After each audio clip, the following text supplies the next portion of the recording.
This episode of Let's Talk About Brand was initially broadcast as a live stream in 2020. It has been edited from its original format.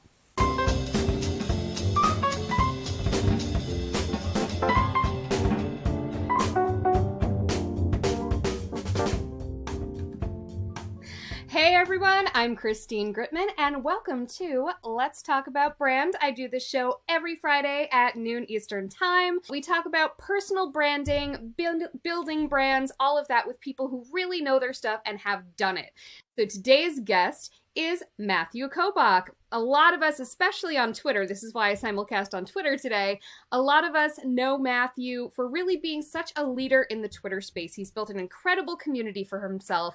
We're going to find out all about how he did that, but I do want to refer you to this awesome Twitter thread that he has pinned on his Kobach Twitter profile there that talks about why he did it, how he did it, and he's going to talk to us about that today, as well as how his own incredible personal brand has benefited his employer. When he started building his personal brand, he was not yet with Fast, which is a brand new startup, but he has helped it grow even faster by the power of his personal brand. So we're going to talk about that and how, and this larger shift, which is about companies valuing their employees' personal brands instead of seeing it as a threat.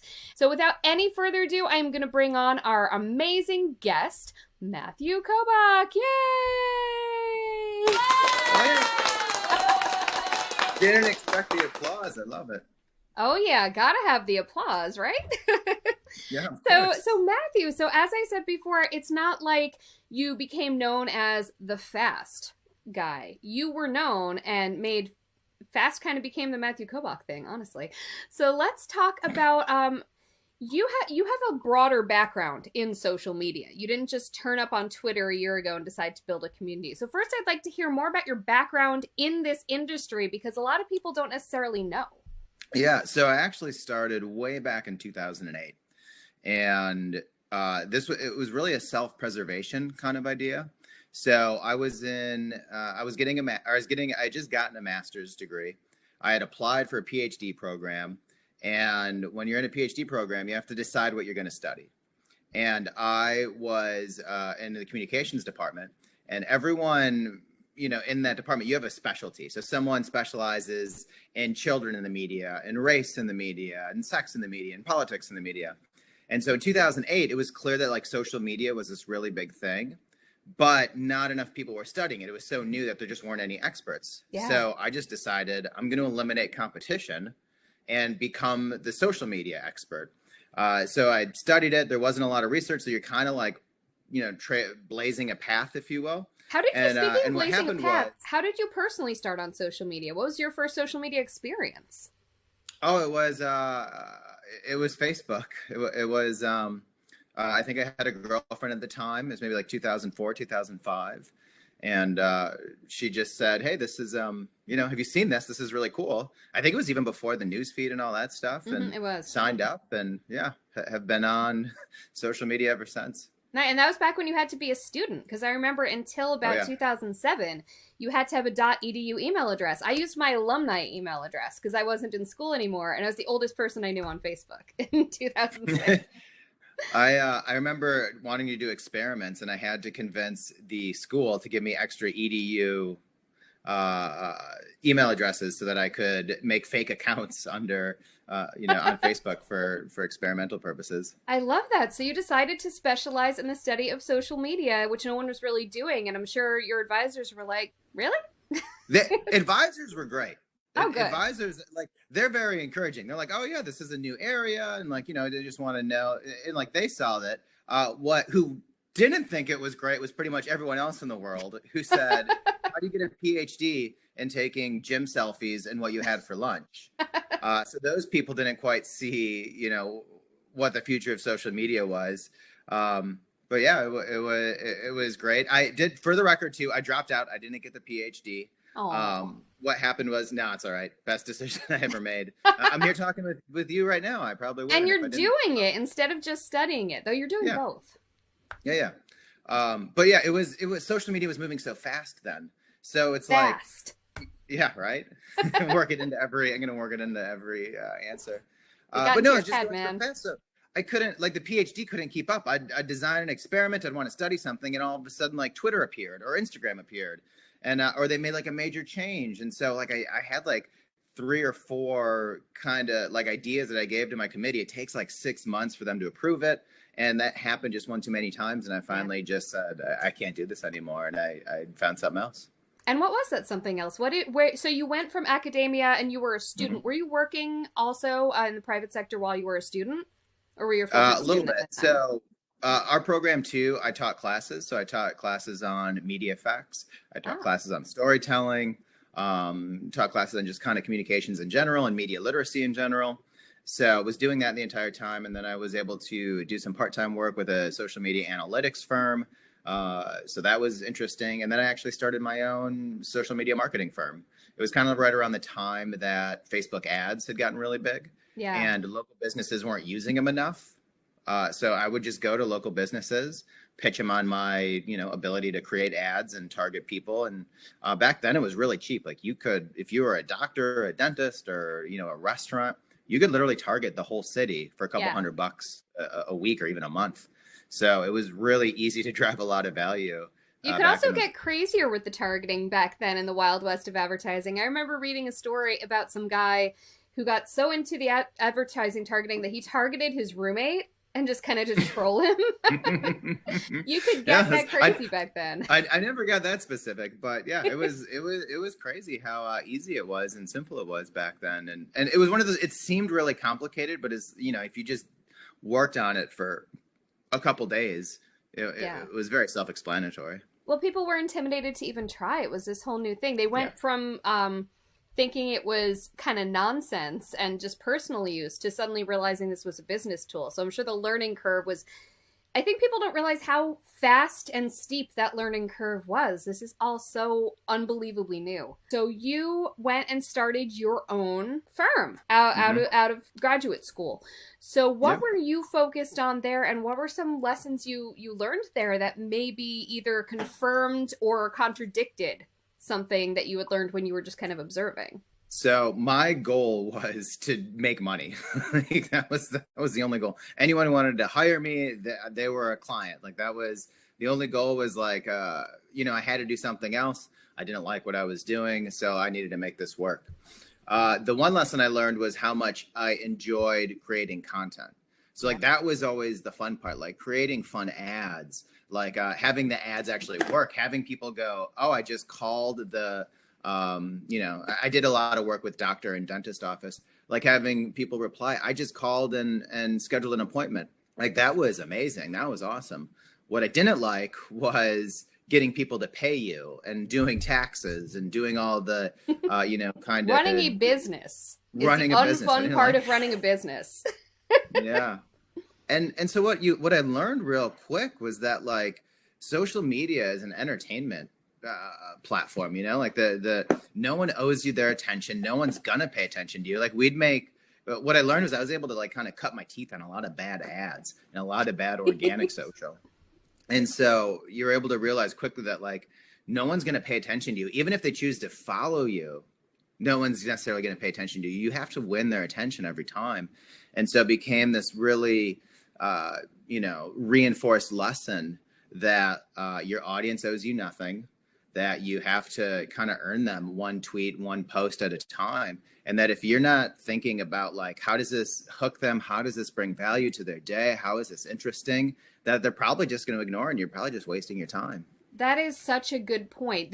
People think that visibility and influence are so intertwined, but they're not always. You can have visibility without having influence if people are following you without really caring and listening.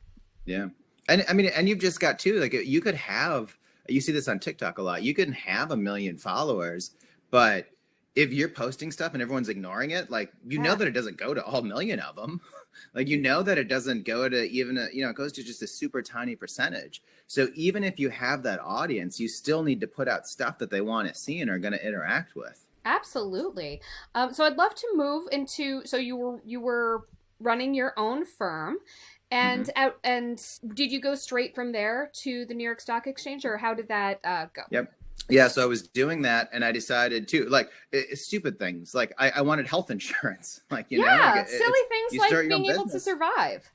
Yeah, I could go on about that system for a minute, but I don't think Oh, that's yeah. what anyone's tuning in and watching. But like, no, I wanted a little stability. Like it's running your own business. There's a lot of unknowns, and I had student debt from doing the PhD that I dropped out of. Hmm. So just to have something that just I knew for a few years I could work to, save up to buy a house and to pay off some, old student loan stuff. So I just started looking at what was out there. And then in the same way that I picked social media as a way to eliminate competition because no one else was doing it, I kind of thought of my job hunt in the same way. So yeah, I remember there were openings for like HBO or ESPN or whatever entertainment.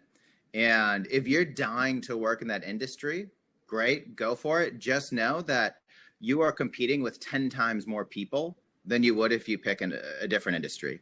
So I had seen this job opening for a company called Intercontinental Exchange. And I looked them up, and they're like an energy exchange. So, you've got people that buy or that produce oil and energy and stuff, and then people need to buy it and sell it, and they're the technology that combines the two. And it sounds very boring, and it is very. It's not super exciting. It's not Nike, and so Well, it's your job to help make it sexy. yeah, it is 100%. But so I did a little research, and I was like, well, I'll have I got the interview and stuff, so I said I'd talk to him, and but yeah, there weren't hundreds of people applying for that job, and so when I talked to him. One of the questions I asked at the end of it was like, so what exactly is the job? Like, I know that, I'm running it for this company, but like, am I doing it for individual exchanges? Like you guys have commodity exchanges, financial products. Like what am I going to be doing day to day? And my future boss at the time said, oh, it doesn't say in the job description. Like most of what you're going to be doing is doing it for the New York Stock Exchange. And that's all. Which is a lot sexier than energy supplying. Mm-hmm.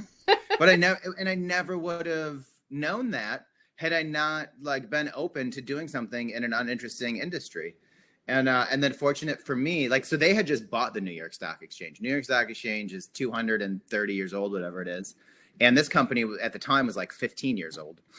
Mm-hmm. So they bought it, and they didn't really have a game plan for the New York Stock Exchange. They just kind of handed me the keys and said, drive, like whatever you want to do, we trust you. And so That's to incredible. have that kind of freedom right out the gate and be able to have that brand tailwinds, like that was amazing. So that's how I got into New York Stock Exchange. And that was to their benefit too, that they trusted you. I have a tweet up here from Dewey from Tuesday saying many companies have a top-down management structure which focuses direction at the top, and employees aren't allowed to act on their own. And obviously, you weren't just a random employee. You were, heading up social. But the fact is that they gave you that freedom, and they trusted that they hired an expert for a reason. Was really, really 100%. If you're going to hire someone to do social media, you don't want to micromanage them. You're hiring them, like hire someone you trust. And to be frank, it might cost a little more. Like it's worth the extra money to say, all right, I don't have to worry about this. This person understands the pros and cons and negatives that can come with social media, but we trust them to do a good job. And the worst thing you can do is kind of micromanage and cut off their wings. That's hugely important. So during that time, you decided at some point to double down on your own personal brand. So I'd love to hear about how you made that decision and how you decided to go about it. Yeah. Well, so it kind of goes back to what I was saying when I started at the stock exchange is you have this amazing brand at your back. So it kind of, like the stuff that I was doing on social media didn't really feel revolutionary to me. It felt like common sense. Like this is what any brand would do. So I just started doing those things. And so then I kind of started wondering, so maybe this is like 4 or 5 years into working there. I kind of thought like, all right, so how much of this was me and how much of this was the fact that anyone who is, just competent could have also done the same thing with this brand. So I decided like, all right, I'm going to take myself and use that as, just to prove to myself I can build a brand, and I'll just use my own brand to build a brand. And so I took what I knew about brand building and creating content that builds a community and gets people excited, and I just applied it to my personal handle. The 2 biggest things I did, or really I should say 3 biggest things, was I was unbelievably specific. So I I narrowed in on something, and I was like, this is all I'm really going to talk about. I'm not going to, I like the Green Bay Packers, and I like food, and I like all this other stuff, but it's just not relevant to here. So it stayed very specific. The other thing I did too was I was unbelievably consistent. So I told myself for 6 months, I'm posting twice a day. I'm not posting anything else, just twice, or I'm not posting any less. Minimum twice. I can post more, but at least twice a day. Did it every morning. Did you load those up in a scheduler, or were they all just? They're all in my drafts. If I showed you my drafts, I've probably got 1,000 drafts of tweets. And so what I would do is I would just wake up every morning and just see kind of like I'd go through what I've written, see what one resonates, kind of fine tune it a little bit and just post it. Probably took 75 seconds every morning to do. Yeah. And then the last one was to kind of continue to refine. So once I kind of picked my niche, it was like, all right, so where are the boundaries of this niche? What's the stuff in here that's resonating? What's the stuff that's not? And so really it was just, I'm going to double down on the stuff that works and kind of, move to the side, the stuff that doesn't work. And what I found in doing that too was the stuff that works was the stuff that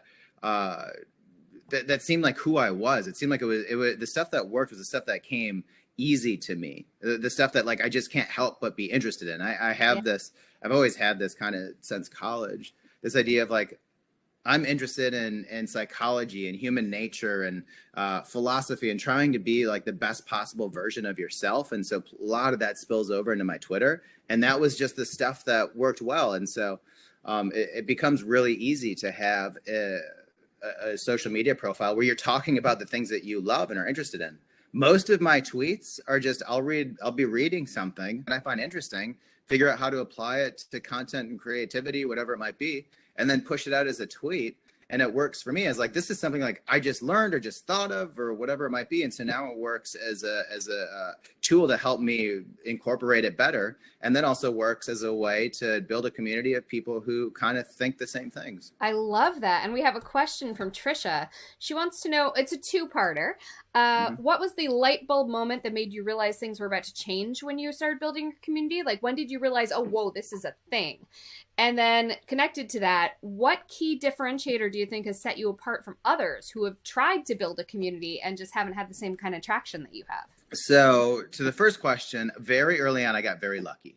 I was retweeted twice by Jack Dorsey. Oh, that and it helped. But what's funny is, though, it didn't help me really gain any followers. I maybe gained like 100 or something when he retweeted it. But it got, say 5 million impressions. But what it did was completely like it was, all of a sudden my motivation was on steroids. Now it was like, it took from like, I'll see if this works, I'll see if I like doing this, to all of a sudden it's like I have now gotten on the timeline of the founder of this app that I'm using, and that sustained me for 6 months easily. Just that, like, even if no one had paid attention to any of my tweets, well, that gives you the followers, and then it's your job to maintain them. Yeah. And so there was that, and I just had, what it really was I had a handful of tweets do extremely well, where millions and millions of people saw them. I had tweets outside of what Jack Dorsey did that also did really well, and so that was just kind of like I saw what was working, and so the aha moment was really talking about social media and marketing in a way that other people weren't doing it, which at the time was, for me, just being really honest, like, this is what works, this is what doesn't work. This is what some people say works, but I haven't really ever seen this. So I don't know that you should believe it, because I don't believe it. And that was... And not being afraid to have an opinion and a point of view. No, that's if you don't have that on Twitter. And then to answer the second part, the reason why it grew like it did, I think there's several reasons, some of which I think are in people's control and some of which aren't. So one, I kind of it seems like I had a voice that was unique that no one else was really doing. So I didn't really, I'd kind of stolen a voice, but I'd stolen it from all these different areas. So it's, I didn't find anyone on social that was talking about marketing or social media and copy them. I found people that were like, talking about creativity in different industries. I found people that were talking about print ads from the 60s. I found people that were talking about philosophy, and all this kind of came together to create a unique voice that was my voice. The other things that certainly helped that I don't know that are recreatable, having the New York Stock Exchange as a place of employment certainly helps. It gives you instant credibility. Same with, I used to do camera stuff with, like, in front of the camera stuff with them. So I got verified. Having that blue check mark helps. And then just kind of being, honestly, I think being a white male helps. So there's a lot of things that are certainly out of people's control that played into it. But, you know, I've got to play the hand I was dealt. So it's something that I just think it's, you know, you can acknowledge it, but also not necessarily feel bad about it. Yeah. And I just want to point out, you got a shout out from Pat. Matt is the best. Recently had a great phone call with him, and it resulted in me buying a fast pink hoodie immediately. And you apparently drew a nice portrait while he waited for the real thing. So that's very lovely of you. Do you draw those pictures? The picture of yourself? I do. Everyone's also surprised that I draw them. They're horrible. They're not hard. Any one of us could draw those. There's charm to it. But anyway. Totally agree. There's charm to it, but they're not hard to do. I love it. So you brought your personal brand to Fast, as we've mentioned. So did Fast kind of like start courting you? Were you looking for something new? Like, how did that happen? Because you were there from the beginning with Fast, sort of. Yeah, not quite the beginning. I was there before the launch. They had been around for a year building it before I was there. The way it worked was I had made up my mind maybe like 2 years ago that I had wanted to work at a startup. It was just like an itch that I had to scratch. And so I was just dead set on doing it. And so, but I didn't want to just go to any startup. So I had created, so I told myself, I'm going to find a startup I want to work at. And there were a couple criteria that I was looking for. The first one was I wanted a charismatic founder. I, worked at the New York Stock Exchange long enough to kind of see what a lot of these founders and CEOs had in common. And you realize this charisma, this ability to sell, this ability to tell a story. And I mean, all this very complimentary. Like, you have to sell investors, you have to sell employees, you have to sell customers. And so if you don't have that kind of natural charisma or even learned charisma, it just doesn't seem like it's going to be that successful. So wanted that. Dom is our founder CEO, and he has that in spades. He has more than enough to spare. So that was a great check mark. I also wanted to go to a company that scales. So I wanted to go to a company where you can have this concept of you build it once and you sell it 1 million times. So really that's a long way of saying I wanted to go to a tech company and a software company that you could kind of really scale something. And then I wanted to get in early enough. I didn't want it to be, some people call it some people say like Airbnb is still a startup, and it's like, it's hard to be a startup when you're a $30 billion company. Yeah. So I wanted to go somewhere where it was still early enough that a lot of what I did could be have a really strong impact on the brand and the tone and the voice. And so what I was doing, I was keeping an eye out for that.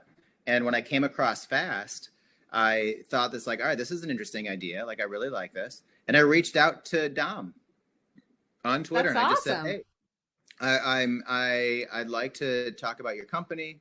I'd like to, I didn't pitch him on a job or anything. I was like, this seems interesting. Do you want to have a conversation with me?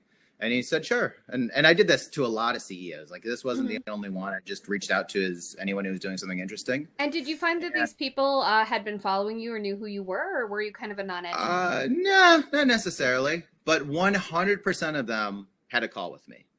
Nice. And I think anyone could do that.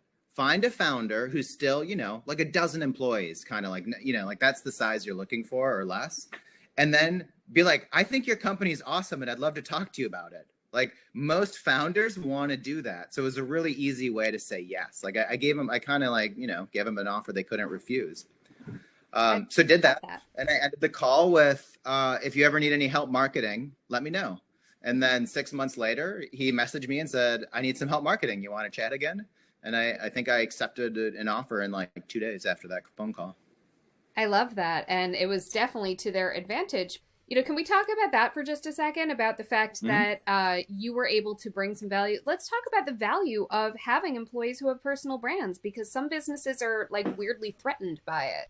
Yeah. And this was kind of something too I talked about before I started with him. I said, it's like, I want to leverage my personal social media to like help grow this brand. And I think he was thinking that already, I think he was hoping that I was going to do that. So like, it was a perfect, scenario for him.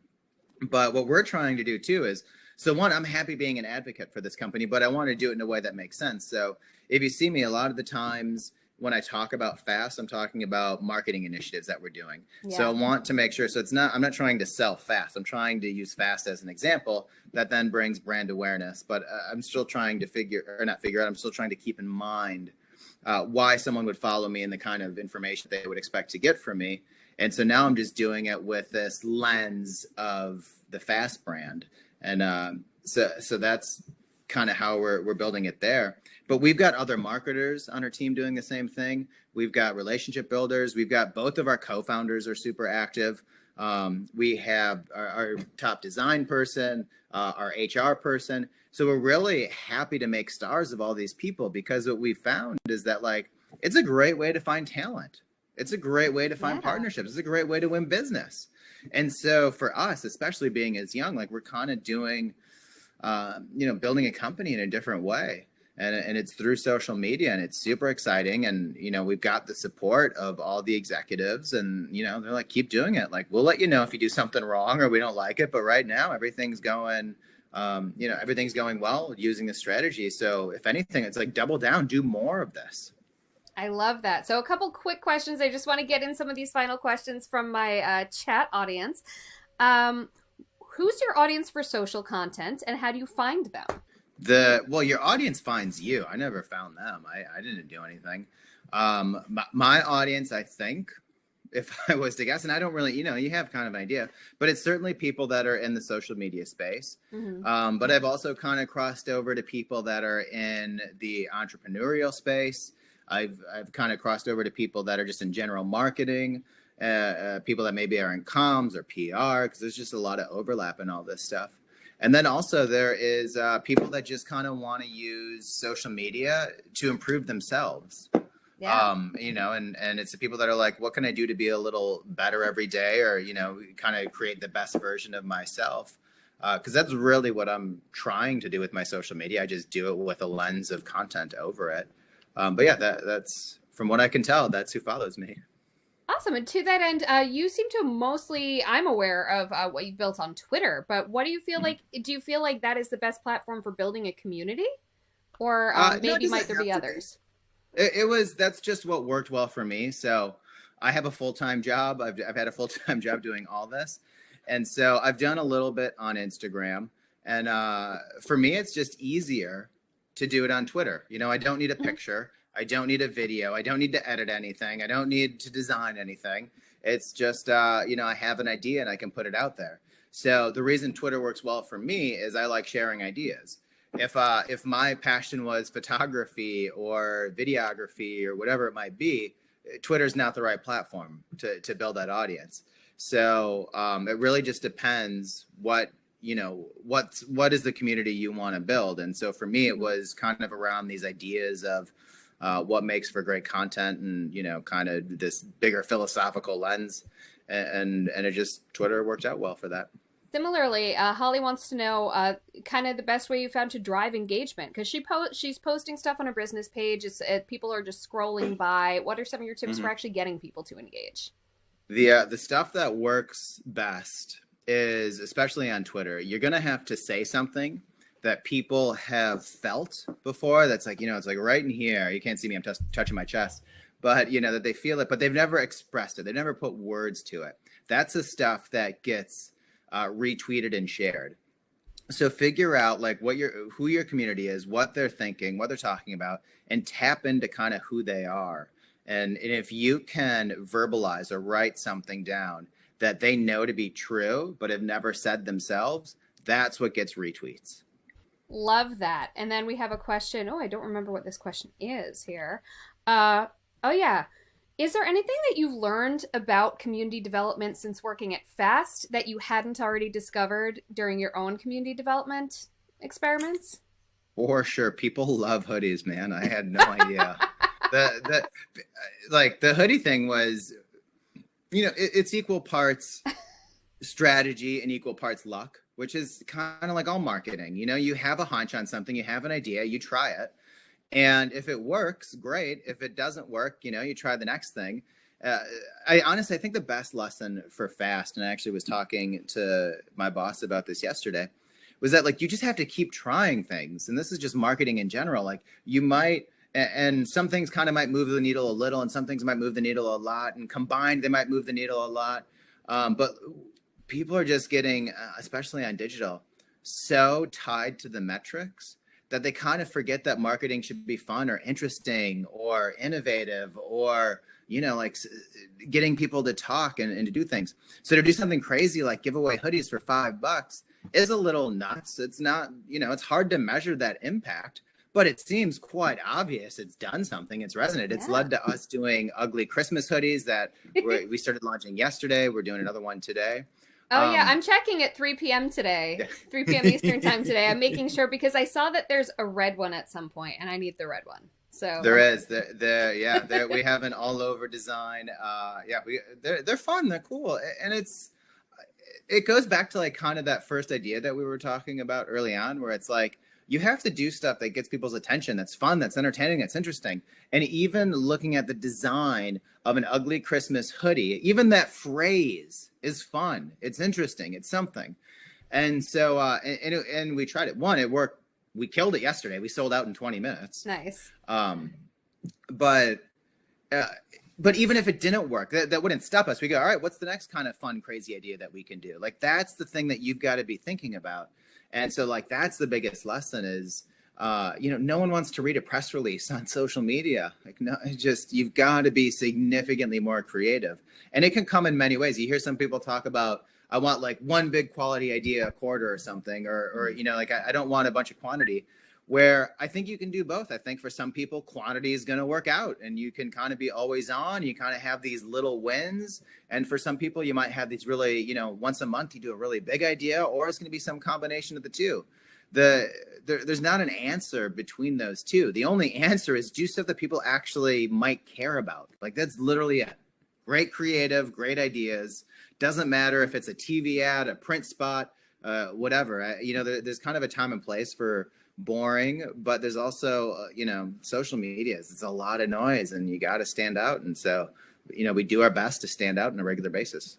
I love that. Thank you so much. I have one final question for you. I know that we have gone over, but I have a final question for you, which is Keith wants to know if fast was a dinner entree. Which one would it be and why? Oh man, I'll go. Well, we would be something like Chipotle, where it's fast casual, because obviously we got to be fast. We're not sitting down for a long meal. But you want something too where the ingredients are all natural, high quality. So you're just getting a quicker experience, but you're not sacrificing any quality.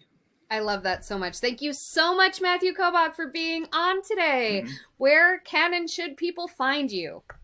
Super easy. M Kobach. Twitter, Instagram. Those are really the only two. I've got a TikTok, but I've never posted to it. All right, that's fair. Does Fast have a TikTok? It does. Fast.co. We're getting better at it. It's, anyone who's made content knows how much work it is to constantly produce content. So 2021, there'll be some really cool stuff coming on all our channels. Awesome. Looking forward to it. Thank you so much for being on. My pleasure. Yep. And so just a reminder to everyone, I do the show every single week. We're going to talk about owning a niche. And it's interesting because the person that we're talking to that Friday is in a similar niche to what Matthew used to be in. We're talking to Winnie's son, who is in finance. She's just really brought such dynamism to the personal finance space. It's pretty incredible. So join us for all of that. Bye. Thanks for listening to Let's Talk About Brand, part of the Adweek Podcast Network and Acast Creator Network. This podcast was produced by Christine Gritman, executive produced by Al Manarino and John Heil, and edited by Christine Gritman. You can listen and subscribe to all of Adweek's podcasts by visiting adweek.com/podcasts. Stay updated on all things Adweek Podcast Network by following us on Twitter @Adweek Podcasts. And if you have a question or suggestion for the show, send us an email at podcast@adweek.com.